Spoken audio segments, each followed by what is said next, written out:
The story begins in a sterile interrogation room. Detective Laura Hensley sits across from a man who, up until that moment, had been oddly calm, even cooperative. But then, he leans forward and asks a question so chilling, it stops her cold. "Can I see the photos from the scene?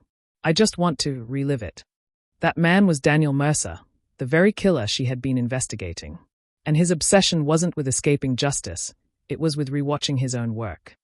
This case would reveal the disturbing psychology of a man who killed not for money, not for revenge, but for the thrill of watching life drain away, and the equally chilling obsession of reliving it afterward through photographs. Daniel Mercer was born into a family that looked ordinary on the surface. A quiet neighborhood, school pictures where he smiled faintly like any other child. But behind closed doors, things weren't normal. His father was distant, his mother struggled with untreated mental illness, and from an early age, Daniel learned that control came from cruelty.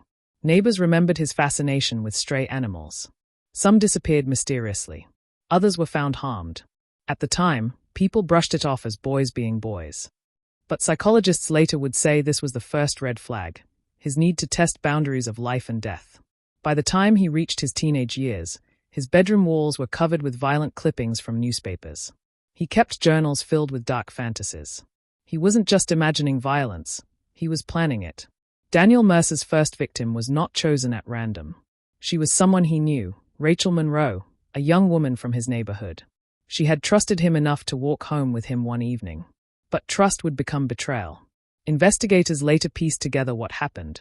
Daniel lured Rachel into an isolated area, under the pretense of showing her something interesting. Instead, she became the first person to face his twisted obsession with power and death.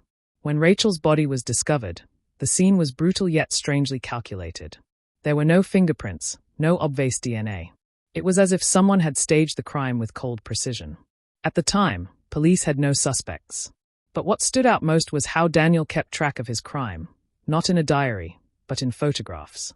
He took pictures, preserving the moment as if it were a souvenir. Over the next few years, disappearances and murders began surfacing in nearby towns. Victims varied in age and background, but there was always one common element. Daniel Mercer returned to the scene. He would linger in the background of police cordons, blending into the crowd, quietly watching investigators at work. On one occasion, officers even spoke with him, not realizing he was the one responsible.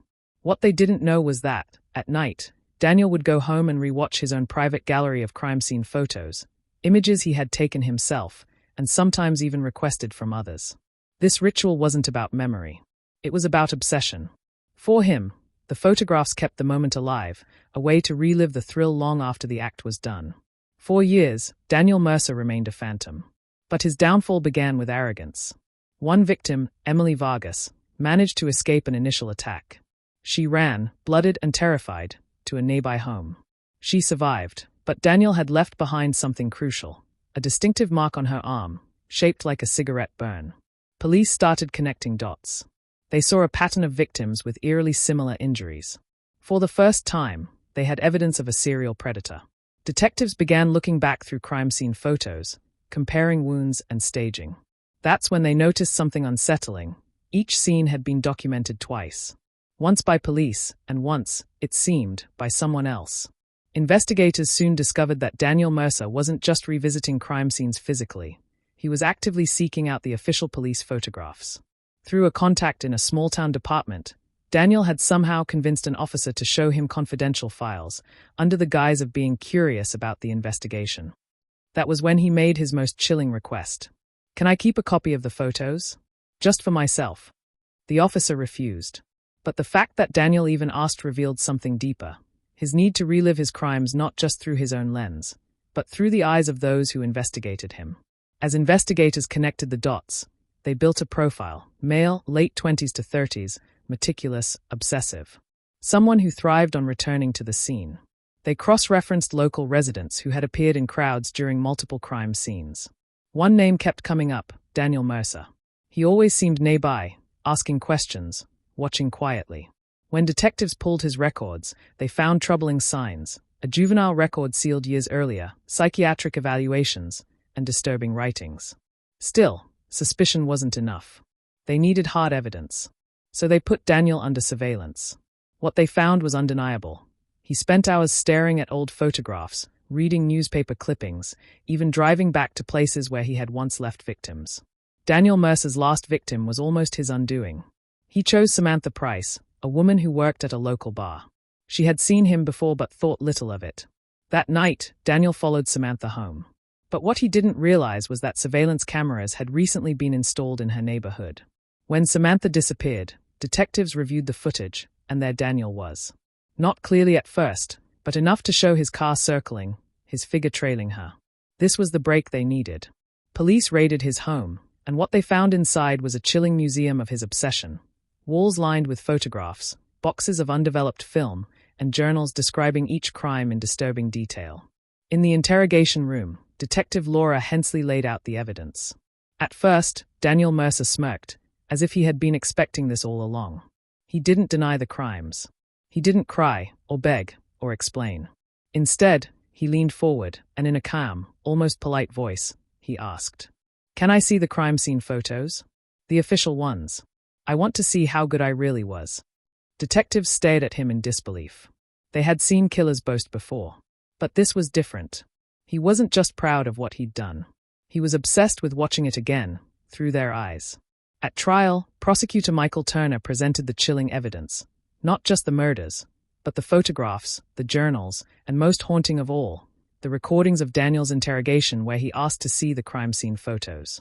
The jury sat in stunned silence.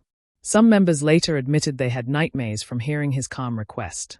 It wasn't just the killings, it was the fact that Daniel seemed to enjoy reliving them. He was sentenced to life without parole. Behind bars, he continued to request materials about his own case, obsessively cataloging every article, every mention, every photo. For investigators, the lesson was clear. Some killers don't just want to kill. They want to rewatch the act forever.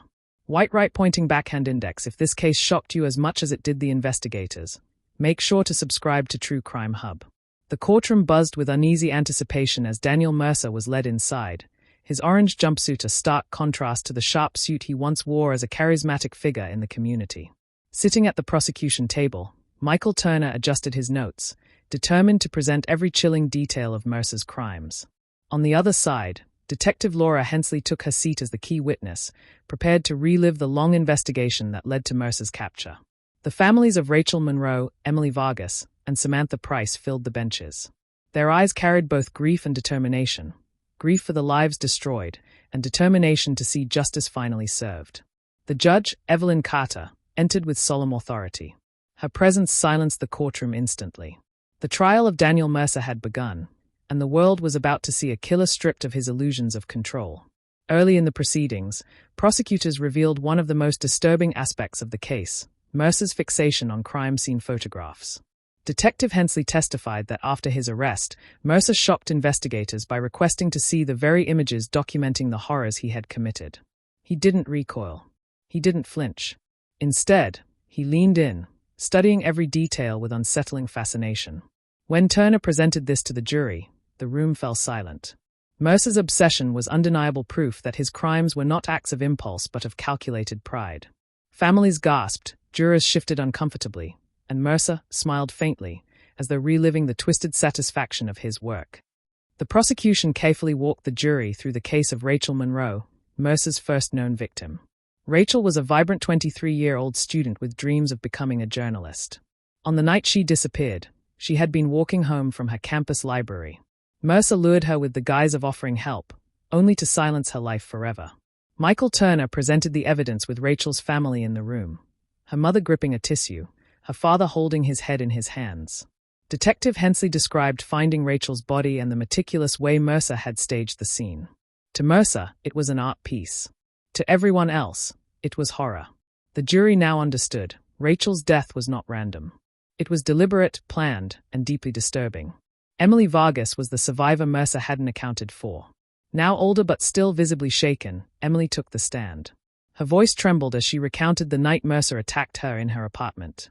She had escaped with her life, but not without scars, both physical and psychological. Her testimony was powerful. She described Mercer's chilling composure, his eyes void of empathy. "He looked at me like I was already gone," she told the courtroom. Emily's courage to face Mercer directly was a turning point. The jury saw him not just as a shadow in crime scene photos, but as a man capable of inflicting terror and leaving survivors haunted for life. Mercer, watching Emily, showed no remorse. His cold stare remained fixed on her, as though she were still part of his unfinished story. The story of Samantha Price was the final piece in the puzzle. Samantha was a 29-year-old nurse, beloved by patients and colleagues alike. Mercer's attempt to replicate his earlier perfect crimes led him to her, but this time, he slipped. Evidence he overlooked at Samantha's apartment connected him directly to her murder. Turner emphasized this mistake in court, showing how Mercer's arrogance had been his downfall. Detective Hensley described the moment they realized they had the evidence needed to bring Mercer down. It was Samantha's case that gave them the break they had waited for. For her family, justice was bittersweet. They had lost her forever, but her death ensured Mercer would never walk free again. After weeks of testimony, Michael Turner stood before the jury for his closing argument. He painted Mercer not as a misunderstood man, but as a predator, one who sought control, who reveled in his crimes, and who dared to demand access to the photographs of his own victims. Turner's voice rose as he turned to face Mercer directly. He didn't ask for forgiveness. He didn't ask for redemption. He asked to see the photographs. That is who Daniel Mercer is. That is what he chose to be. The courtroom hung on every word. The prosecution rested, leaving the weight of Mercer's obsession squarely in the jury's hands. After days of deliberation, the jury returned. The silence in the courtroom was suffocating as the four persons stood. On all counts, Daniel Mercer was found guilty. Families wept. Some embraced. Others simply sat in silence, absorbing the gravity of the moment. Mercer remained eerily calm, as though the verdict was just another scene in a story he had already written in his mind. He showed no sign of regret, no fear of consequence. For him, the trial had been another stage. For everyone else, it was justice served. When Judge Evelyn Carter prepared to deliver sentencing, the room once again fell silent. She looked at Mercer, then at the families of his victims. "Daniel Mercer," she said firmly, "your actions were deliberate, cruel, and calculated. You treated human lives as canvases for your obsession. This court sentences you to life in prison without the possibility of parole." The families exhaled in relief, though the scars of loss remained. Mercer, unshaken, leaned forward slightly, as if savoring the words. His lips curled into the faintest trace of a smile. Prison did not strip Daniel Mercer of his ego. Behind bars, he carried himself as though he were still in control. He became notorious among inmates, not for strength or violence, but for the way he relived his crimes in conversation. Guards reported that Mercer would speak about Rachel Monroe, Emily Vargas, and Samantha Price not with remorse but with artistic detachment, like a painter discussing brush strokes. Even in confinement, his obsession with the crime scene photos lingered. He requested access again and again, never allowed, but always persistent. His need to see his work never faded. Years later, the case of Daniel Mercer remains one of the most disturbing studies of criminal obsession. For Detective Laura Hensley, it was a career-defining case that left permanent marks on her psyche. For survivors like Emily Vargas, it was a lifelong battle with trauma. For the families of Rachel Monroe and Samantha Price, it was grief mixed with bittersweet justice. And for society, Mercer's chilling request to see crime scene photographs serves as a reminder. Some killers don't just commit crimes, they curate them, replay them, and even take pride in them. On True Crime Hub, we tell these stories not just to shock, but to honor the victims and remind ourselves of the darkness that can exist, and the strength of those who confront it. White right pointing backhand index. If you found this case as haunting as we did, remember to like, share, and subscribe. And most importantly, never forget the names.